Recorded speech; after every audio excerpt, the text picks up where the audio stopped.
What up, nerds? My name is Leslie Smith. Welcome back to The Nerdy Narrative, a channel where I like to talk about all sorts of fun bookish related things in the science fiction, fantasy, and horror genres. I upload on Mondays, Wednesdays, and Fridays. You can also check the description box below for a link to the Nerdy Narrative Discord where you can come by and join in on the conversations over there. And today I want to talk about a book that I finished last night, which is Post-Apocalyptic Paradise by Alestarious Blac. The author was kind enough to gift me a copy of the book for my Kindle. I am going to put the cover up for you on the screen because it is absolutely gorgeous. I didn't even know what it was exactly. Of course, once I read the book, I understood what the cover art was about. It doesn't matter. It's just freaking beautiful. While this book was gifted to me by the author, all of the thoughts and opinions and feelings that I am about to discuss with you are strictly my own. And because they are my thoughts and opinions, they are 100% subjective to the personal experiences I've had in my life that allowed me to relate to this book so well. So first things first, trigger warnings. Depression, suicidal thoughts, and torture. As you can correctly assume from the title, Post-Apocalyptic Paradise, this takes place on Earth after the United States and Russia finally destroyed the Earth with nuclear fallout. Russia launched nuclear weapons, the US tried to neutralize them, they failed, and what happened? Earth got eradicated and just consumed with radiation and the fallout. Our main character is 17-year-old Wyatt Sullivan. He's been alone for 6 years surviving in this climate. He has managed to construct a shelter for himself, which when I first got into it, I was thinking to myself, how the hell is an 11-year-old going to be able to do that? And I'm happy to report that the author actually explains how that happens really well in the story. So it's not too easy. I love that. But as you can imagine, being a young man all alone for 6 years, Wyatt has intense depression. Of course he has thoughts of suicide. I mean, that's just, to me, that just seems like a very logical reaction to his surroundings. He's been alone for 6 years, but he also has a desire to live. He also must harbor some hope because he has a radio that he spends a little time each day looking for signals. That's the beginning. This book journeys from a young man being in the throes of depression and suicidal thoughts to having hope. And then that hope turns into reality, which then gives this young man, Wyatt, a goal and a purpose. And this journey takes him from depression to having a purpose and a sense of self and happiness. I know that I'm making it sound like it was easy, but oh my gosh, the journey from one end of this book to the other was anything but. And the writing style was absolutely beautiful. It was exquisite. It is some of the best writing I've read this year. If nothing else, if I had just absolutely flat out hated this story, the way that it is written, the descriptive words that the author uses, I would have loved regardless. The author was just dead to rights on his description of how this character felt in his depression. I've never seen it written so well. In fact, let me just give you a sampling. I'm not going to read to you from the book because that you just really need to experience for yourself. Some of the most beautiful passages from the book would contain a spoiler, so I don't want to read you that. But let me read to you what Alestarious Blac wrote regarding as to why he wrote this book. I wrote this book, this journey, this experience to relate to those who have thoughts that run circles every day. People whose hands cannot stay still for a second. People whose legs shake when confronted with a situation they know they can handle yet still doubt themselves. The ones who stutter when excited to tell a story but lower their voice as soon as someone interrupts them. who think about that one thing someone said and feel their entire day and mood revolve around those words. Banging your head day in and day out, wishing you didn't act a certain way or say a certain thing. Contemplating the possibility of time travel in hopes of changing every single decision you've made. Losing your purpose, your will to grow.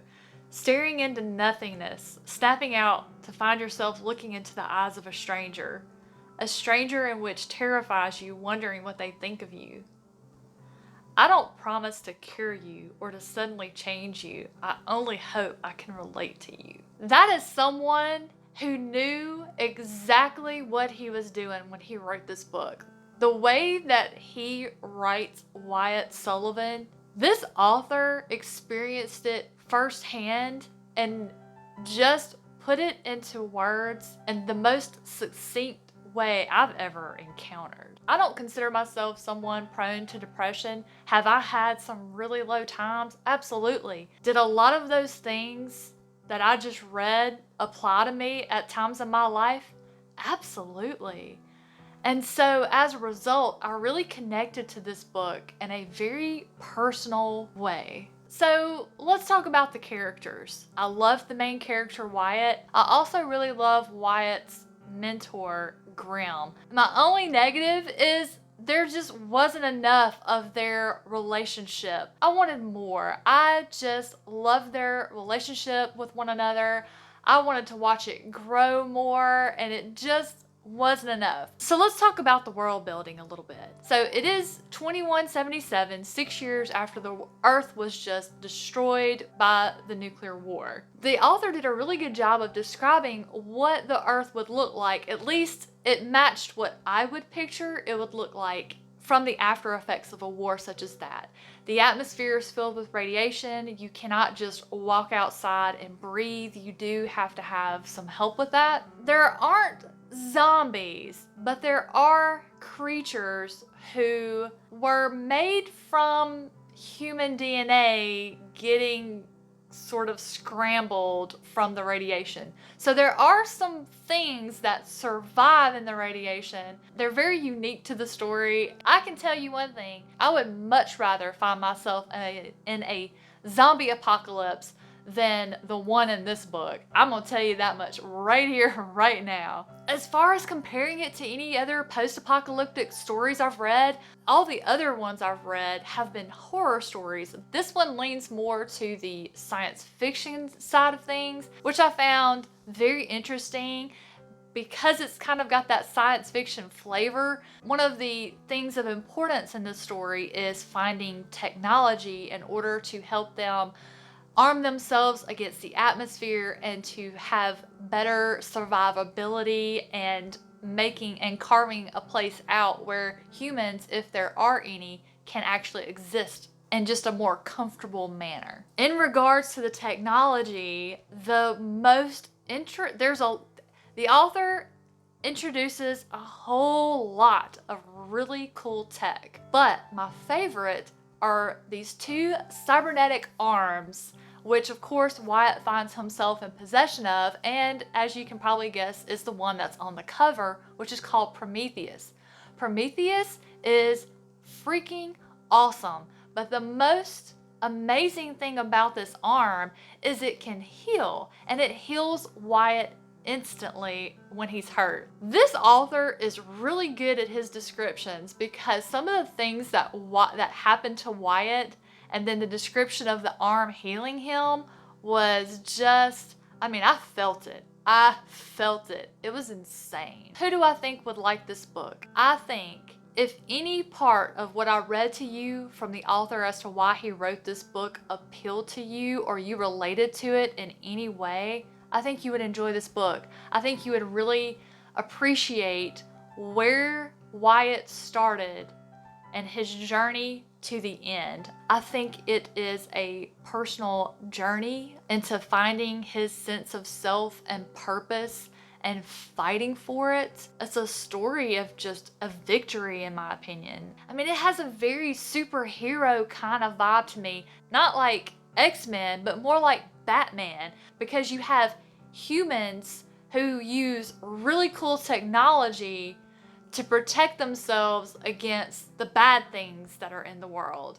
So if you love Batman, you will freaking love this story. Goodreads has it sitting around a 3.83 average. Based off my personal enjoyment with this book, I'm giving it a 4. It was fast paced, it was action packed. There were a couple of times where we went from one scene to another that was a little rocky, but once we got there, I mean, it was just complete immersion into the story and the action. Like it did not interrupt my enjoyment at all. I'm just amazed that this is his debut novel. But I did read he spent 6 years writing it. He really took the time to put the effort in to make this book a masterpiece.